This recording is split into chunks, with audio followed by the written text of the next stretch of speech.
Phone check. 1, 2. The microphone check. 1, 2, 1, 2. The microphone check. I got my headphones tuned between two different AM stations, and my briefcase is full of declassified information. Declassified. Good evening and welcome to News from Neptune for the 45th week of 2013. For more than 20 years, this program has been a spontaneous and unrehearsed discussion of the news of the week and its coverage by the media. First on a so-called community radio station, and when censored and locked out of there, welcomed, I'm happy to say, by the good folks at Urbana Public Television. I'm Carl Estabrook. My discussants tonight are Karen Aram and David Green, candidate for the House of Representatives in the Illinois 13th Congressional District. And as always, we mentioned that the other candidates for this seat are welcome to come and sit in with us. In fact, we'd really like a chance to talk to them. We'll take turns suggesting an item from the week's news that's been ignored or misreported, sometimes even innocently, and ask our colleagues to comment on it. At the end, we'll have time for Coburn's Corner, where we'll nominate cliches, overused phrases, and tedious words for elimination. Our program's name, News from Neptune, was chosen to honor Noam Chomsky, who's been talking sense about American politics for more than twice the 20 years we've been on the air. Chomsky has said that in the American media, either to repeat the same conventional doctrines everybody is saying, or else you say something true, and it will sound like it's from Neptune. Today is November 8th, between yesterday and tomorrow, November 7th and November 9th. And those 2 days are anniversaries of interesting events. Yesterday was the anniversary of what Americans call the Russian Revolution in 1917. That is the Bolshevik coup in which Vladimir Lenin said power was lying in the street and I picked it up. And it wasn't much more active than that, in fact, although over the years it's grown into this mythology of a revolutionist coup, a mythology promoted as much by the United States as by the Soviet Union.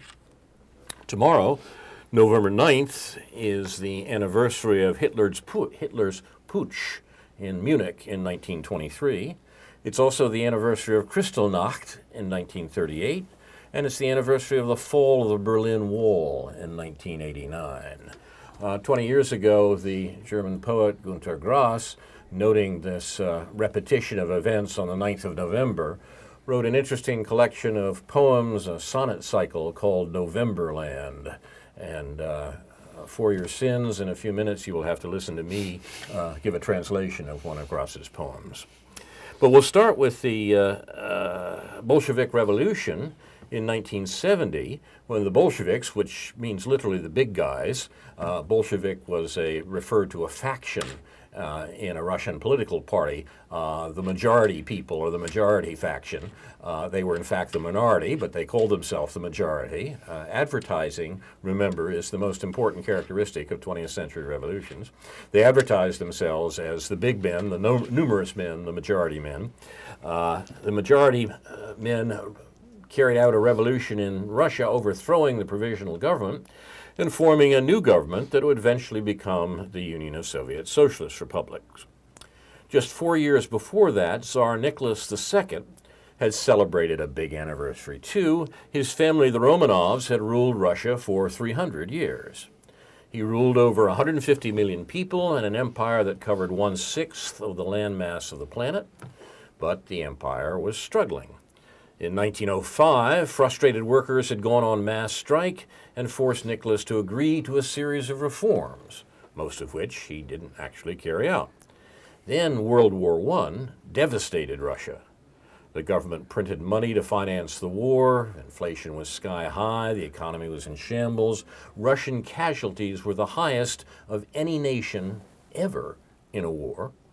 In March of 1917, riots broke out over the scarcity of food.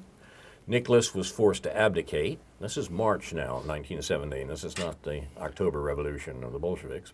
Nicholas was forced to abdicate, and his place in a weak provisional government took over, but they didn't make any major changes, and people were still quite unhappy.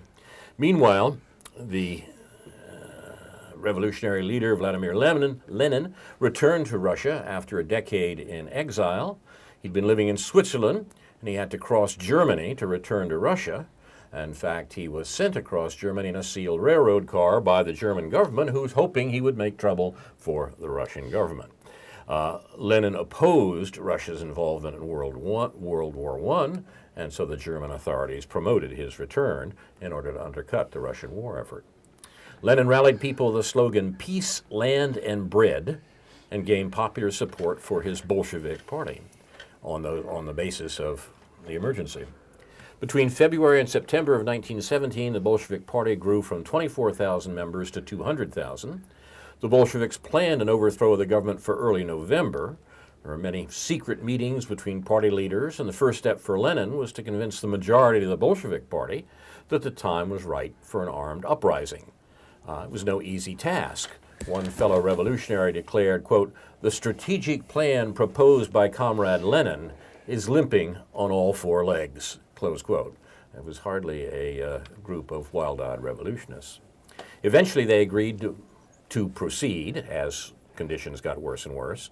They made their headquarters at the Smolny Institute, which had originally been commissioned by the Society for Education of Noble Maidens as an all-girls school for wealthy families. So that's where the revolution was planned. On this day, 7th of November, the uprising began. Bolsheviks took over post offices, bridges, train stations, government organization, and the state bank without a single shot being fired. They just marched in and said, "We're in charge now." People, and these were working class people, these were not officials, these were folks who had rallied to the party calling for peace, land, and bread. People were ready for a change, and most of the military was away fighting. At 2 a.m. the next morning, the cruiser Aurora fired a blank shot towards the Tsar's home, the Winter Palace, to signal that it was time to attack the palace. The revolutionaries found it deserted, wandered around the palace for a while, and finally discovered a few members of the provisional government, that is the ones who had taken place with the Tsar, hiding in the Tsar's breakfast room. This was the extent of the government that they overthrew in the Winter Palace. The revolutionaries arrested the members of the government, but since the revolutionaries who'd seized the palace couldn't read or write, they had to direct the provisional government to write out their own arrest warrants, which they did, and they were posted up. The whole coup was so bloodless and undramatic that Soviet propaganda later changed many of the facts to make it look more like a heroic and violent battle. In 1920, outside the palace, a huge performance was staged for 100,000 spectators to show everyone what had happened during the revolution, that is, 3 years before. In this official version, the storming of the Winter Palace, huge groups of demonstrators bravely battled government forces. This was the play, this was the story after the fact. And the leader of the provisional government leapt from a palace window. In fact, he was in the breakfast room having breakfast and writing out his arrest warrant. The storming of the Winter Palace involved thousands of performers, including 125 ballet dancers and 500 musicians. They were Russians. They were going to do this theater piece right. Eh? Even though the Bolshevik uprising took place on November 7th, the Russians were still using the old Julian calendar, and according to the Russians, the revolt took place on October 25th, so it's called the October Revolution. The interesting thing is the way in which that revolution has grown in propaganda, both in the U.S. and the USSR, throughout the 20th century. As Noam Chomsky remarks, apropos of a similar matter, when the two great propaganda systems of the 20th century agree on something, you can be pretty sure it's quite false. So today is the 8th of November, the day after the anniversary of the October Revolution in 1917, and I will postpone till later a reference to the other revolution and spare you the Gras poem for the moment. You're watching News from Neptune, the Between Two Revolutions edition. Let me just insert that one way of summarizing what Carl just said was that the menu at the Royal Palace changed from beef Romanov to breast Litovsk. That's a pun so bad that only its erudition says it. David. I'm sorry. You're. It's hard to resist, I know. Genetic. It's genetic. the problem is, in a way, that so many people will not understand it because Yes, and we should history's going explain down the memory hole. Yes, in fact, So how long did it take before Russia abandoned the war? I'm referring here to the Yeah. Treaty of Brest-Litovsk, I assume shortly after the Bolsheviks took power and abandoned their role in World War I. Yeah, the treaty, I don't remember the date of the treaty exactly, but it was not until the spring. I mean, Oh, it was okay. through the winter. I mean, Yeah. early Brief. spring, I think. Yeah. very brief. Right? Yeah. Yeah. But the conditions of the Russian Revolution, in fact, are worth recording from the vast condescension of the towards the past, because it's so mythologized on Yeah. both sides. And if Americans know about it all, they only know about it in the mythologized way. You're watching News from Neptune. We'll start with David Green. What's on your Oh, mind I get to today, start Dave? today? Yes. Okay. Yes. I've been thinking about populism, about the history of populism in this country, mainly because of an article that appeared this past Tuesday in Counterpunch called A Short History of Populism by a guy named John Emerson, who I had not heard of before, who's just one of these obscure people who writes a good article and sends it into Counterpunch, and Jeffrey St. Clair is wise to publish that sort of thing, to give everyone else a chance to read about it.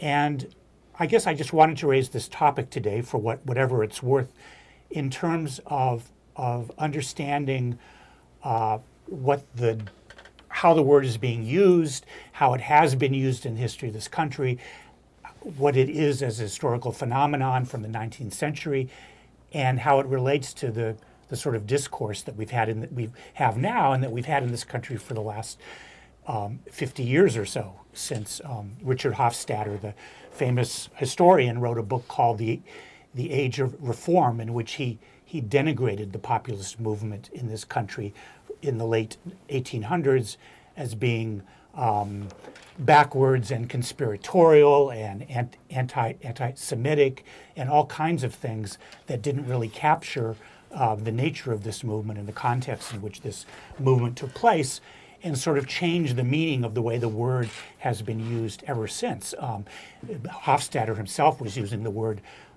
in the current context most to describe the McCarthyist movement in American politics during the early Cold War. But it's been used ever since sort of as a term that has distorted both the historical, both the history itself and the sort of, it makes it difficult to talk about the word and use it correctly, if it can be used at all, in the current context. It's being used now. It's been used as a kind of right-wing, as a liberal epithet against the right wing, as in right-wing populism, as in Tea Party. And so reading this very good article on Counterpunch from a few days ago just encouraged me to reread the chapters in The Age of Reform that Richard Hofstadter published in 1955, and out of which are the sort of the connotation of the word comes from that's implied, whether people have ever read Hofstadter or not. Certainly, Hofstadter was a great historian, and unfortunately, the 3 chapters that he wrote about the populist movement in his book, The Age of Reform, I hope are the worst chapters that he ever wrote, because they're pretty bad, and that's too bad. And he perhaps might not have, if he had lived this long and been evolved this long. He died in 1970, but if he'd lived this long, and maybe he did live long enough to regret, to a certain extent, the way that the word was being used. I don't know. There's been, I would also refer that since the 1980s or so, there's been revisionist books of Hofstadter's revisionist book on the populist movement. The author of the most famous one, Lawrence Goodwin, in fact, just died last month, and so we should mention that he was a great historian, and he was a model of an activist as his historian during his career, moving from an activist and journalist to a historian of the populist movement at Duke and writing his famous book, The Populist Moment. And there's a couple other well-known books that describe the populist movement in some depth and complexity, including by a guy named Charles Postel, Postel, that one can get. I just want to mention it and put it on the table in this current context as trying to understand how various kinds of dissident movements have been treated in this country by what might be called the liberal elite or the intellectual elite.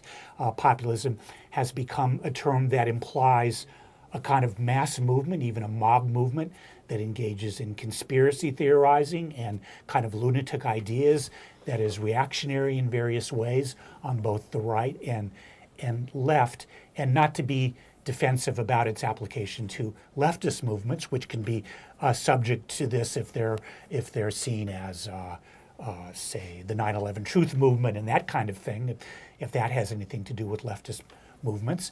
But still, that even our understanding of right-wing movements, like the Tea Party movement, I think is obscured by the manner in which populism is understood.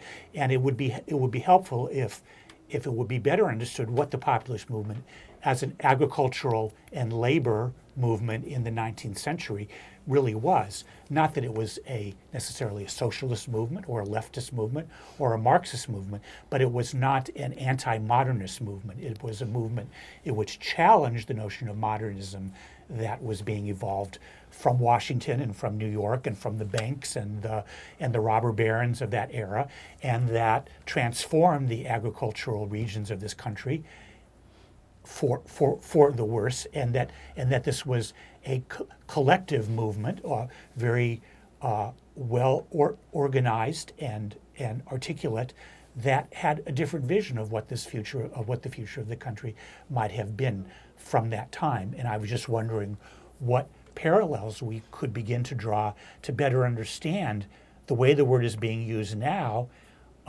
even the motives of the Tea Party movement, or say whatever popularity the Tea Party movement might have, not as an elite Koch brothers movement, but as a somewhat of a grassroots movement, and what the left can learn from that in terms of understanding the history of this country. So that's just sort of what I wanted to put on the table at this point, and find out what my colleagues' reaction might be to this question, or to this problem. I think it's an important one. You have a take on this, Karen? I have no comment. I have some thoughts on it, but I'd rather hear what you have to Okay. say. Well, it seems to me that the word is worth following, if only because it gives us an index to the tremendous fear of democracy that exists in the American ruling class, but particularly and therefore generally in American society, education, and scholarship, going back a generation. And the word is worth watching because it is used in various ways, given the fact that the United States, as part of its propaganda presentation to the world, suggests always that it is the champion of democracy, the indispensable nation which is spreading democracy around the world. But in fact, if we look at the history of the United States since the Russian Revolution, say, what we find is a country that is desperately afraid of democracy, a government and ruling class that's desperately afraid of democracy and does everything it can to suppress it. This isn't new. This goes back to the Constitution. Chomsky himself has been instrumental in pointing out that the best account of the writing of the American Constitution, the present Constitution, the one that's being so ignored in Washington these days, the best account comes from Madison's notes of the secret convention that wrote the Constitution. And in those notes, Madison points out the primary task of the Constitution is to produce a structure that will protect the minority of the opulent against the majority. That is, the danger of democracy was that rich people thought that poor people would come and take their money away. And that in order to forestall that, a government structure had to be created that would protect the minority of the opulent against the majority. Quite conscious in Madison's part. He knew what he was doing. And being classically trained as he was, he knew that the issue had been talked about since classical times. The issues there in Aristotle, political writings of the ancient world pointed out that you can't have both democracy and democracy and inequality in a society. It doesn't work because if you indeed have a functioning democracy, there will be an attempt to eliminate the inequality. All right, that's where we are. That Aristotle understood it in ancient Athens. Madison understood it in Philadelphia in 1787. And if we look around today, we see that is still the case, and the attempt to suppress democracy gives us this ambiguous description of populism. When populism is understood as dangerous, i.e. something that's going to change the present arrangement to the detriment of the well-to-do, it can be denigrated. When populism is understood as positive, this is less often, then it's seen as part of this great American project whereby we're spreading democracy around the world.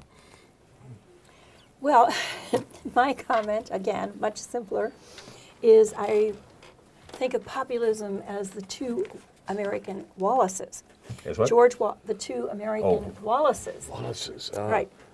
You have Interesting. George Wallace. Henry and George, got it, Right. yes. George Wallace, who I actually felt that, okay, he appealed to the lowest inclinations of man, and that was racism.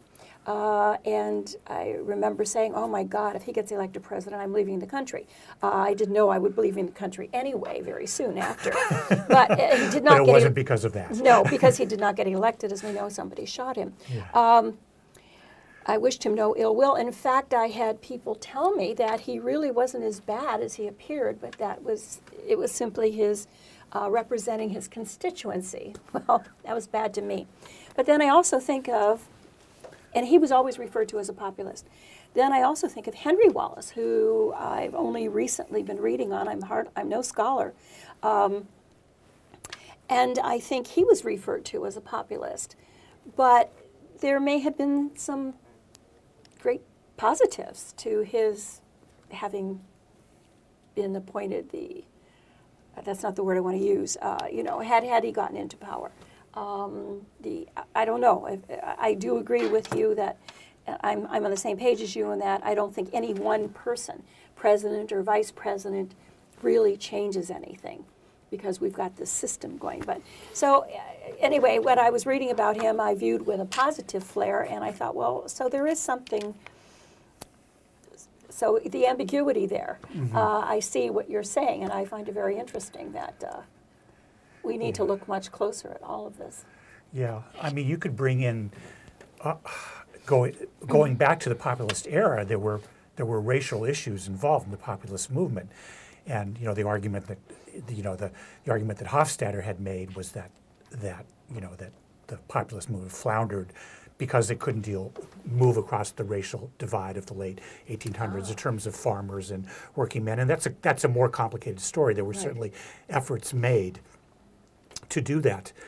And then Lawrence Goodwin revised some of that, and other historians revised some of that by looking more carefully at the racial aspects and racist aspects of populism, which there certainly were. But it's also, you could also raise the issue of Huey Long in the 1930s, who was denigrated as a populist in a way that, whatever Huey Long's problems were and however he was portrayed by, Robert Penn Warren's famous novel about him, that when somebody like Huey Long arose, he was put in the same boat as somebody like Father Coughlin in the 1930s, who was an overt anti-Semite. Right. So there's when somebody, I mean, I'm not praising Huey Long or saying that, but I mean, Huey Long, apart from who he was or what he did, the reason he was reacted to was because he brought up ideas that the ruling class didn't want to hear at a time when they had broad appeal to the masses. And so they bring in the issue of a mass movement, a mob movement, Right. a movement in which people with simplistic ideas are threatening to get the people riled up and take control over the country in a way that should be governed by the more sophisticated people. And it's worthwhile noting that Long's assassination did serve political interests of the sort that were most concerned in maintaining the sorts of control that existed in the country, because he did represent a threat, a popular threat, populist if you like, but popular in the sense that his notions of economic transformation, of an economic policy that actually did help people, this was considered quite dangerous by the powers that be. And the question, talking about Kennedy's assassination these days, it might be very worthwhile to look back again at Huey Long's assassination and what the responsibility was for that. If we simply apply the test cui bono, whose interests were served by the removal of Huey Long, then the answer is pretty clear. It was the American ascendancy and the government of Franklin Roosevelt. So you said a moment ago, Karen, that you agree, so one person doesn't change things as a system. This is certainly true. It's worthwhile thinking about systems, but it's also, we have people in systems and we have people who Right, change things. right. My Exactly. thinking about these the problems that David raises today is very much in fact affected by Perry Anderson's articles in the current number of the New Left Review. It basically takes up the whole number of this journal that he used to edit, but he has written a book here, really, on American foreign policy and its thinkers. And the question of populism and the way that David had raises it is central to this argument. And the lines are not sort of as clear as American liberalism throughout the 20th century wanted to make them, as David suggested in his original comment about populism. I see as popular, as well as populist heroes, people including Huey Long, and indeed had he been able to survive, he might have been the head of a very interesting political movement in the United States.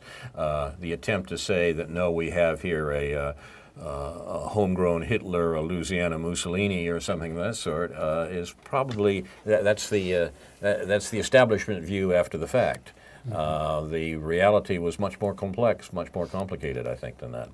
Yeah, and as Oliver Stone and his historian colleague Peter Kuznick talk a lot about in their Untold History documentaries, they talk about what if Henry Wallace had remained vice president instead of being he was engineered out of there by Democrats who were worried about him, and Harry Truman was put in his place. And there are sometimes, that is one of the most fascinating questions that one could ask about the history of this country. I don't know if Henry Wallace could have made things much different, because the forces of the elite forces that went into gear during and after World War II were really on track. And I'm not sure what could have happened to him, but he was no Harry Truman, and he had a much more enlightened view of the world than the man from Missouri. Shall we say he had socialist tendencies? Yes, he did. He did have socialist yes, tendencies. Yes, he did, definitely. And we shouldn't ignore those forces, but the Anderson piece that I'm touting today makes a great deal of the change in American policy that resulted from Roosevelt's death and Truman's succession. That really did make a difference. And if we want to compare it with other presidential transitions, it was far more significant than, say, the transition from John Kennedy to Lyndon Johnson. Policies, American government policies, whatever John Kennedy's Secret Heart said, the policies of the Kennedy administration and the Johnson administration were continuous, and indeed the same people were carrying them out. That wasn't so true in the transition from Roosevelt to Truman at the end of the Second World War, and the Cold War, in the form that it took, was an invention of the Truman presidency, and there's it's at least arguable that had Roosevelt lived, it would have taken a very different form indeed, and perhaps not so bitter a one. It was Roosevelt's notion that he indeed could do business with Stalin, and Stalin seemed to think the same thing. So I just wanted to raise again the issue of the Tea Party and how we deal with that in this context ever since the Tea Party arose after Obama's election in 2008. Of course, it seemed like kind of a grassroots movement, and then it was, I mean, this is a simplistic history of it, but it was fueled by the Koch brothers and and people who used enormous amounts of money to spread this message and organize these meetings. But it was said from the very start that this constituted a genuinely populist reaction against not just Obama, but against aspects of the Bush era itself among, in a kind of red state context. So, and since then, for the last 5 years now, over 4 years, the left has been batting around this idea of how to understand the Tea Party, sort of related to the idea of how the left addresses the anti-war libertarian movement, how you reach across to people who share some ideas, maybe not an ideology or a philosophy, but how it is that the left should understand these phenomenon, and because again the word populism has distorted more than it's revealed in terms of our understanding what this Tea Party movement is. I think that's quite right, and it seems to me that the application of the term populist to the Tea Party, which I gather you take as a reasonable thing to do, shows exactly, well, not exactly. It shows something of the ambiguity of the Tea Party movement. The Tea Party movement started as an AstroTurf campaign, as you suggest. That is a campaign promoted by a few rich folks as a part of the ongoing neoliberal campaign that had existed for a generation. It was sort of the shock troops of neoliberalism's essay, so to speak, was to be the Tea Party. But what happened is, as you suggest, it became a mass movement. It attracted enough people with enough real grievances that the answers given, however skewed, were answers to real questions, to why the misery, economic and otherwise, in American society was increasing, which is what is where the Tea Party began. It seems to me that if we want to use for the term populist in contemporary politics, it's not wrong to apply it here. But to ask a naive question, why did these people feel that Obama was going to be a threat to their neoliberal view of the world? I mean, why? It's a nice question. By these people, right. You mean the folks behind the Tea Party movement? The Koch brothers, and I mean, I Right. understand Republicans and Democrats and blue states and red states and all that nonsense, but why did they really? Why do they really think that Obama and what he was going to do was going to be a threat, or was is this some kind of sort of shadow boxing among elites of some kind, just kind of keep people from talking about what they were really about and what Obama's really about? Do you want to take a crack at that, Karen, or show it? That's a good question. I would tend to say it's a combination of the two. I think. I mean, you're not going to win me over with any red state stuff, okay? There's no way. But because I'm definitely over that side. I have a hard time when somebody refers to Tea Party politics, even libertarianism, which I think has to be defined because you can't lump people who consider themselves libertarians into the same mold, because they can run the gamut from left to right. This is what I'm finding out. Yeah. So, But once you have a movement like the Tea Party movement and the media grabs onto it, then we can't have an intelligent conversation about anything. And that's pretty much what's happened since 2008. Yeah. We've been talking about death panels and fiscal cliffs and so forth. I mean, one sort of red herring after the other in the media and in the political culture that carried all the way through to the Obama-Romney campaign, and I just see all this as the motivations of the people who are who are spurring this on. They couldn't. Wall Street is supporting Obama. They couldn't possibly not understand by now that Obama is not a real challenge or a to socialist. elites in this country. There are still people who I know there's Rush Limbaugh and people like that. But well, that's the problem. Now, do you actually pay attention to the corporate news media? Enough to know what they're talking saying or about. doing. I pay attention Right. less to it than I ever have. Okay, yeah. And well, I'm pretty much, I'm drifting so far away from it, but I was very influenced by it at one time. Yeah. Simply because I was overseas and BBC and CNN International, which isn't near as bad as what you get here, domestic. But I've just become so disgusted with it over the past 4 years that I've moved away from it. So I honestly don't know anymore what they're saying. But there, you've hit a very, I think you've brought about a very important point that needs a lot further going into. Yeah, no, you're right. I don't know how we deal with this. The neoliberal movement, which is conscious and purposeful activity on the part of the very rich in the United States and has been around for 40 years, understood very well that it couldn't simply, as it were, take one side and drive the other side, the reformists, the populists, the left, such as it was, anything else that might criticize their position out of the political arena. It understood perfectly well that the best way to control a political situation is to give the appearance of debate and set the limits of the debate. To establish, say, okay, there are two parties. Let's have an election. You two decide. You say that, you say the other. There's a difference here. Yeah, they may actually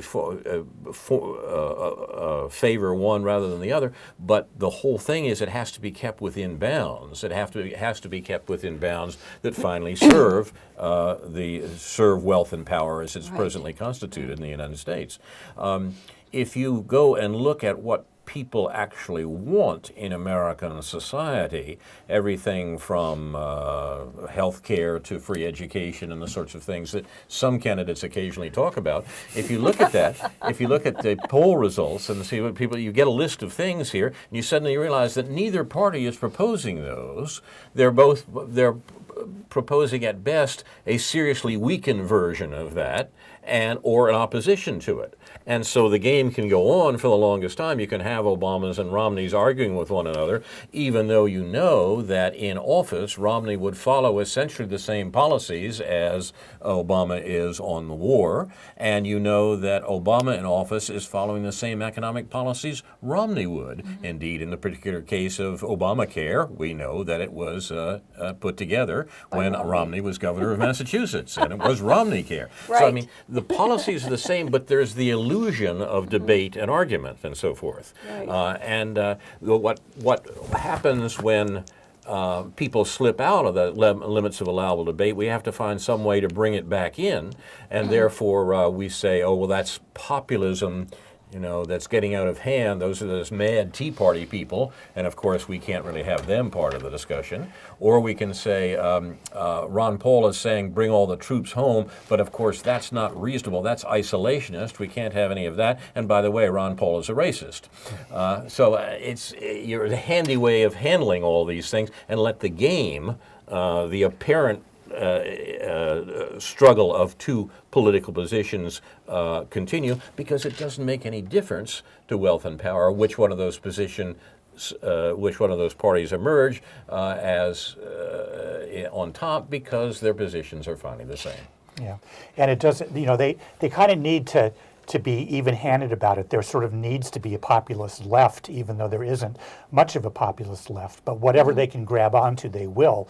And certainly as the left became more critical of Israel and American support for Israel over the last 10 or 15 years, there's murmurings of this kind of leftist, anti-Semitic populism, the socialism of fools kind of argument that arises every so often. And unfortunately, some people on the left, in the manner in which they support Israel and in which they inflate the power of the Israel lobby, as we've talked about many times on this show, gives them, a kind of thin reed with which to, to make this argument that there is a kind of a scary, backwards populist left, and where in fact the left has evolved primarily in extremely positive ways, diverse ways that create a lot of debate and a little bit of sectarianism, but that provide a lot of ideas for doing genuinely good things in this country, which is what I'm doing in this campaign. I hasten to add. Can I? I think you're raising a very important point here, David. I remember long ago when I first met Noam Chomsky, our spiritual leader for News from Neptune, and was hearing him speak in and around Boston. I was teaching at MIT. One of his talks, one of the first ones I ever heard him give in the question period, ended up with what I found a remarkable observation by Chomsky. He defended aspects of McCarthy in the Army and McCarthy hearings. And his point was, he was never obviously a partisan of the sorts of views that Joe McCarthy became famous for, but he was pointing out that the criticisms of the Army and the politics that were being spread abroad, the Cold War politics were coming out of the military in those days. That was a populist, as we would say now, critique, and one that had a good deal to it. It was something like Chomsky's defense of this guy, his name is escaping me now, much more recently, the fellow who flew the airplane in the IRS. Joe Stack. Joe Stack, exactly. Now, this is worth looking at.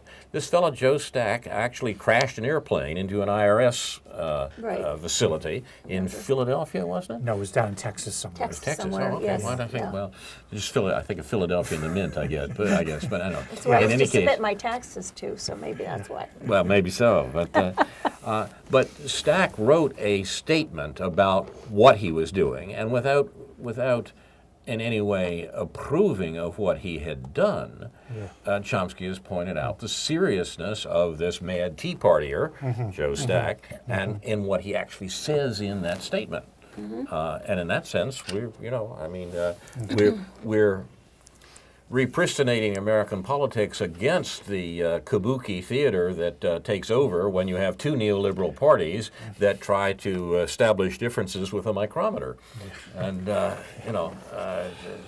if you happen to be running the neoliberal campaign for America, you're perfectly happy with two parties arguing it out, whose positions are essentially those that you'd take anyhow. Okay. I have to say this since I'm not going to be on News from Neptune I'm taking a break, I hope a brief one. A couple weeks ago, I talked about China, and I was making the point that, according to Chinese scholars, most Chinese scholars that I've read anyway, China has never been hegemonious, and I have trouble saying that word or pronouncing it. But I also pointed out that, yes, they did invade Tibet, and they have control over Xi'an, which is the northern province, which was under Turkish control at one time. And the people, the Uyghurs from Xi'an, they would certainly disagree with me, okay, because they consider China to be hegemonious. The Tibetans would certainly disagree with me as well. I don't mean to minimize the problems or what I would say of these invasions by China. And in fact, I enjoyed explaining when I saw a propaganda film of the Tibetan people welcoming in the soldiers who were liberating them. When I spoke to young Chinese about it, they said, well, yeah, they actually were raised to believe that this was a liberating force. They were liberating the Tibetan people. And only when I pointed out that that's what Americans thought about Vietnam, that's what we thought about or think about at the time Iraq. We're always told that we're liberating a people. And I did have one young man come back, and he had been military educated in a military school, and he said, you know, I guess I wouldn't like it very much if somebody invaded my country either under the pretense of liberating me. And so I just want to make the point to anyone out there who that I'm not minimizing the effects of some of these invasions. My point of making that is that they have only taken over land that was originally part of China, or that they view as being Chinese territory. It's not to say they might not take over other Asian provinces. I can't speak on that. But this fear mongering that I see happening in America about China taking us over or something, that's my point. I want to minimize and refute that. One other thing I have to correct. Last week in irony, as you said, not everybody gets the irony on this show. I kept saying, yeah, Nixon's a liberal in comparison to some of the things that Kennedy did. Sure. And I want to clarify. No, I don't think Nixon was a liberal, okay? But there were He was a policies. politician. He was a politician. I'm sorry, what happened in Chile, what happened in Pakistan and Bangladesh, Mr. Mishra Pankra had talked about with his cohort, Henry Kissinger, he was hardly a liberal, and he did continue the war in Vietnam. But he was liberal on the environmental policies. Yes, definitely. Very liberal. And we had more environmental policies processed under the Nixon administration than any other. Yes. So I think that's my point. Maybe, but it was more, I believe, out of a fear of displeasing the people. There were certain things, if you couldn't keep them blind to some things, you had to do something to, let's say appease. Maybe appease is a better word. Please or appease the people. So some of the environmental acts that were processed under the Nixon administration, it wasn't because he was this great liberal. Maybe he was on environment. I don't know. But that's what's interesting about all of these presidents. Yeah. I think Richard Nixon himself probably gave Tinker's Dam, as he would probably say. Right, that's my thinking. But your point, I think, is very well taken. And I think we have to realize that this has to do with the politics of, quote, the 60s, close quote. I mean, you're absolutely right. The Nixon administration, in terms of its policy, was the most liberal American administration since the Second World War, to date. And there were things proposed, and proposed, in fact, by the administration that we've got nowhere near to since then. For example, a guaranteed annual income, negative income tax. I mean, all of that was part. Nixon tried to do it. It was destroyed by the Democrats, in fact. The Republicans' proposal in the Congress was torpedoed by the Democrats. But the Medicare. Well, Medicare, of course, was Lyndon Johnson, but I mean, it was continued by the Nixon administration. There was no attempt to roll it back or anything of that sort. This was the New Deal enthusiasms undergirded by the 60s, by the politics of the 60s. It's a good deal more complicated, perhaps, but you're absolutely right, I think, to insist on this. Here's an example, maybe, of the problem of concentrating on individuals. We say, was Nixon more liberal than Kennedy? You can mean several things about that, something having to do with their secret hearts, but much more importantly, what was going on in their administrations? What did their administrations do? And it's very worthwhile to look at what the Kennedy administration actually did on foreign policy as well as domestic policy, and what the Nixon administration actually did in foreign policy. People forget that Nixon was the peace candidate when he ran for office the first time in 1968. The war party was running a war, and they were stuck with it, so to speak. They couldn't get out of it, and Nixon was elected in 1968 because just before the election he stepped up and said, "I have a secret plan for ending the war in Vietnam." I was there. That's what Right. that's what gave him the Right. election. You probably voted for him on that basis, I didn't right? vote for him actually Okay. because I didn't believe him, but enough people did. And Right. but Well, so exactly. your use, Yes. I'm simply saying your use of the term liberal here has to be parsed with reference to what the administration did, what Nixon himself announced, and whatever his little black heart actually happened to think. You know. Right. Yeah, thank you. That's all I wanted to point out, too, because somebody said to me, oh, you know, dumb bunny calling Nixon a liberal just because he went and opened up to China. No, I've never thought that. Well, In you don't have fact, to, opening up to China Right. was for business interests more than anything else. That's a right? good But point. you don't have Yeah. to call Nixon a liberal in any principled sense just to see that he was a man Right. of his time. Right, right. And I mean, when I read about certain things, it's hard to feel like Nixon had any time to do anything except manipulate people and strategize about war and Watergate and Kissinger and J. Edgar Hoover and all this kind of stuff that was going on. I don't know what time he had to actually govern anything. But when you look at some of the people of that era, I happen to recall he had a secretary of what was called HEW at that time, named Robert Finch, who was he was a Republican, but he was from California, which, you know, I grew up in a welfare state called California, and he was a politician that came out of that state. And Robert Finch probably did a good job by today's standards, or by those standards, of running HEW, which is now, you know, Health and Human Services. But there was nothing. It was nothing. Robert Finch wasn't like the Reaganites that came out of California a few years later. It wasn't like the Ehrlichman and Haldeman's. He was a sort of a technocrat who was probably did whatever he wanted to do in running HEW, because what time did Nixon have to consider anything else? He probably relied on him, you know. So You're watching News from Neptune, and I am going to suggest that we continue this discussion with reference to several of the studies that we've been talking about recently. In coming programs, I know I want to do that. I want to include here that little bit I referred to at the beginning from the German poet and author Günter Grass, his poem Novemberland, commemorating the fact that the 9th of November turns out to be a hinge date in recent German history. It's the date of Hitler's Putsch in 1923, which produced the great literary tome My Struggle, when the leader of the Putsch was put into jail for a while and given enough time to do some writing. The Kristallnacht, the beginning, really, of the Holocaust on this date in 1938, and the fall of the Berlin Wall on November 9th, 1989. Grass's poem addresses what he calls the November dead, those whose deaths are bound up with these events.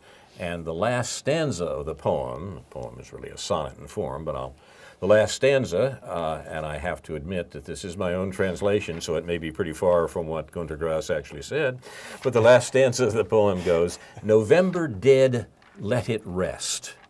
We have enough to do with us the living, for these are not those who have awakened and recognized themselves as perpetrators of the same thing.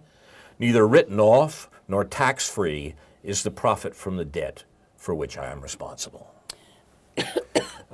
Grass, a strange and interesting writer, a literary figure of, I think, substantial significance, and Novemberland is an occasion to remember anniversaries, that indeed produced November Dead, of which Günter Grass asks us to be cognizant and finally to identify with. We have a few minutes left for Coburn's Corner. Anybody got candidates for Coburn's Corner tonight? I don't really have one that I can come up with. You've sort of been edged out the last couple of weeks. Yeah, well, I haven't been playing. I don't know why. Go first, yeah. Well, the one that I had that comes to me actually is less Coburn, I think, than Perry Anderson. One of the striking aspects of Perry Anderson's study of American foreign policy and its thinkers is a